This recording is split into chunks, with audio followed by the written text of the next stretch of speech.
Completely 6 ते 7 वर्षाच्या नंतर आम्ही निघालो होतो इस्कॉन मंदिर जुहूला. आणि आमच्या घरापासून हा मंदिर 19 किलोमीटर आहे. जर येण्याचं पण ठरवलं तर खूप बस बदली करावे लागतील किंवा ट्रेन.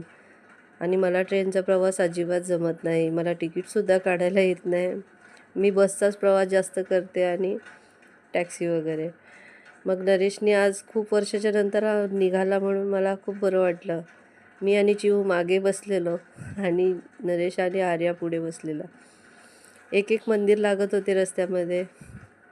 सगळ्यांचं मुखदर्शन करून मग पुढे निघत होतो. आणि पुढे निघाल्याच्या नंतर जुहूचा बीच पण दिसला होता. पण ह्या कडकडीत उन्हामध्ये हे मुलांनी नकार दिलेला की आम्ही नाही उतरणार म्हणून. मग महादेवांचं दर्शन घेतला आणि मग आम्ही श्रीकृष्ण राधांच्या मंदिरामध्ये आलो. आणि इथे आल्याच्या नंतर पार्किंग केली. पार्किंगचे रेट पहिल्यापेक्षा खूप जास्त वाढले आहेत. 7 वर्षाच्या आधी आम्ही आलो तेव्हा कमी होते. नंतर मग इथे चप्पल वगैरे काढण्याची सोय आहे. चिऊला घेऊन नरेश पुढे गेला आणि आर्याला घेऊन मग मी चप्पल काढायला गेली होती. नंतर नरेशने फुलहार घेतला आणि त्यानंतर मग प्रभूंचे दर्शन घ्यायला गेलो. आणि तिथे हरिनाम सतत चालू असतो. मला फूल भेटलेला पण नरेशला नव्हता म्हणून तो लाईनमध्ये उभा होता. फायनली त्याला फूल आणि त्याचा जो आशीर्वाद असतो तो त्यांना पाहिजे होतं. आणि मग इथे बेलपत्रीची झाडे एवढी आहेत, जागोजागी बेलपत्री आहेत. थोडंसं नामस्मरण करून मग आम्ही निघालो. आणि इथून बुक स्टॉल आहे एक्झिटच्या तिकडे.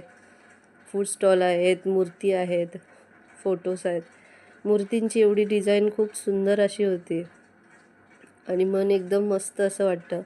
घी वगैरे पण इथे फ्रेश असा इथेच बनलेला असतो, तो विकला जातो. आणि आर्याला आणि चिऊला घ्यायचं होतं डोनल्ड. ह्या लोकांनी चॉकलेट डोनल्ड घेतला. महादेवांचं मंदिर जो सुरुवातीला लागला तो इथून एक्झिटच्या तिथून पण फ्रंटला लागतो.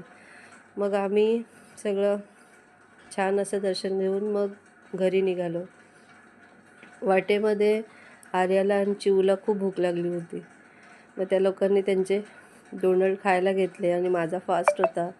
प्रभूंचं 7 वर्षाच्या नंतर दर्शन घेणार आणि फास्ट नाही करायचं हे बरं नाही वाटत. मग घरी गेल्याच्या नंतरच मी बोलली की चहा किंवा काहीतरी खाईन. मग घरी निघालो. आणि BKCच्या इथे संध्याकाळ झाल्याच्या नंतर खूप ट्रॅफिक असतो. मग लवकरच थोडे निघालो आणि घरी पोचलो. भेटूया नवीन व्हिडिओमध्ये.